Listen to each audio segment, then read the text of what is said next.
रामायण की सबसे रहस्यमय और छुपी हुई कहानी के बारे में आज बात करते हैं। जब हनुमान जी को पाताल लोक जाना पड़ा था अहिरावण और महिरावण से लड़ने के लिए। यह एपिसोड इतना कंट्रोवर्शियल क्यों है कि मेन स्ट्रीम रामायण में इसे शामिल नहीं किया जाता। लंका युद्ध के दौरान जब राम और लक्ष्मण युद्ध में व्यस्त थे, तब रावण ने अपने मामा अहिरावण को बुलाया। अहिरावण पाताल लोक का राजा था और उसके पास अद्भुत जादुई शक्तियां थीं। रावण ने कहा कि अगर राम और लक्ष्मण को हराना है तो उन्हें पाताल लोक ले जाकर वहां की देवी महामाया को बलि चढ़ाना होगा। ये बलि की प्रथा उस समय के तांत्रिक परंपराओं का हिस्सा थी। अहिरावण अपने भाई महिरावण के साथ मिलकर एक चालाकी भरी योजना बनाता है। वे दोनों साधु का रूप धारण करके राम और लक्ष्मण के पास पहुंचते हैं। हनुमान जी को तुरंत शक हो जाता है, क्योंकि उनकी दिव्य दृष्टि से वे इनकी असली पहचान भांप लेते हैं। लेकिन राम जी उन्हें रोक देते हैं, क्योंकि वे साधुओं का सम्मान करना चाहते हैं और किसी निर्दोष पर शक नहीं करना चाहते। रात के समय जब सभी सो रहे होते हैं, अहिरावण और महिरावण अपनी गहरी माया से राम और लक्ष्मण को गहरी नींद में सुला देते हैं। फिर वे उन्हें अपनी जादुई शक्तियों से पाताल लोक ले जाते हैं। सुबह जब हनुमान जी को पता चलता है तो उनका गुस्सा 7वें आसमान पर पहुंच जाता है। वे तुरंत पाताल लोक की तरफ निकल पड़ते हैं। पाताल लोक में पहुंचना आसान नहीं था। हनुमान जी को कई खतरनाक बाधाओं का सामना करना पड़ता है। वहां का एंट्रेंस एक गुप्त गुफा से होकर जाता था, जो समुद्र के गहरे तल में छुपी हुई थी। इस गुफा के चारों ओर विषैले सांप और राक्षस पहरा देते थे। हनुमान जी अपना रूप बहुत छोटा करके उस संकरी गुफा में प्रवेश करते हैं। पाताल लोक की संरचना बहुत ही अजीबोगरीब थी। यहाँ दिन और रात का कोई भेद नहीं था। चारों तरफ गहरा अंधेरा था और केवल नीली जादुई रोशनी से ही कुछ दिखाई देता था। यहाँ के नियम भी बिल्कुल उल्टे थे। जो चीज ऊपर की दुनिया में सच होती थी, वो यहाँ झूठ हो जाती थी। यहाँ तक कि गुरुत्वाकर्षण भी अलग तरीके से काम करता था। अहिरावण ने राम और लक्ष्मण को एक खास कमरे में बंद कर दिया था, जहां 5 रहस्यमयी दीपक जल रहे थे। यही थे वो 5 दीपक जिनमें अहिरावण की पूरी जान छुपी हुई थी। ये कॉन्सेप्ट बहुत ही यूनिक और डरावनी है। अहिरावण ने अपनी आत्मा को 5 अलग-अलग दीपकों में बांट दिया था।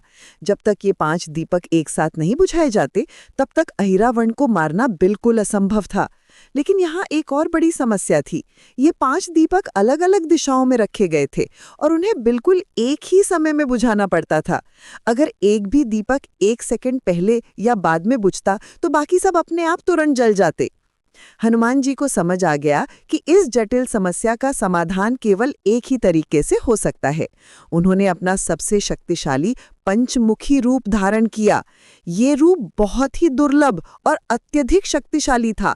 इसमें हनुमान जी के 5 अलग-अलग मुख होते हैं: हनुमान, नरसिंह, गरुड़, वराह और हयग्रीव। हर मुख की अपनी विशेष और अनूठी शक्ति थी।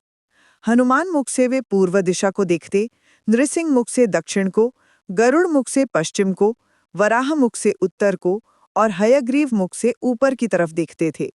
इस तरह वे एक साथ 5 दिशाओं को पूर्ण कंट्रोल कर सकते थे। ये रूप पंच तत्वों की शक्ति का प्रतीक था। पंचमुखी रूप में हनुमान जी ने एक साथ 5 दीपक बुझाए। जैसे ही सभी दीपक एक साथ बुझे, अहिरावण की सारी शक्ति तुरंत खत्म हो गई। उसकी आत्मा बिखर गई और वो धराशाही हो गया। फिर हनुमान जी ने अहिरावण और महिरावण दोनों का वध कर दिया। लेकिन सबसे बड़ा सवाल ये है कि ये रोमांचक एपिसोड मेन स्ट्रीम रामायण में क्यों नहीं मिलता? इसके कई गहरे कारण हैं। पहला कारण ये है कि ये कहानी मुख्यतः बंगाल, असम और पूर्वोत्तर भारत के रीजनल वर्जन्स में ज्यादा पॉपुलर है। वाल्मीकि रामायण में इसका डिटेल्ड मेंशन नहीं है। दूसरा कारण ये है कि इस एपिसोड में कुछ एलिमेंट्स हैं जो ट्रेडिशनल हिंदू फिलॉसफी के साथ कन्फ्लिक्ट करते हैं, जैसे कि जान को अलग-अलग ऑब्जेक्ट्स में छिपाना।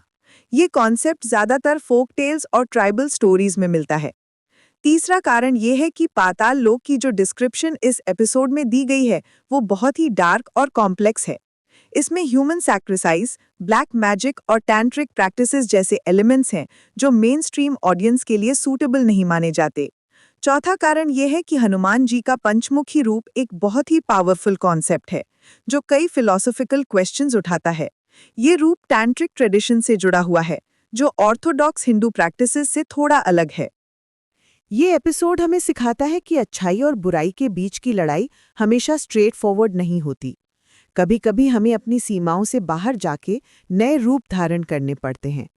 हनुमान जी का पंचमुखी अवतार इस बात का जीवंत प्रमाण है कि जब परिस्थिति की गंभीर मांग हो तो हमें अपनी सभी शक्तियों का एक साथ उपयोग करना चाहिए।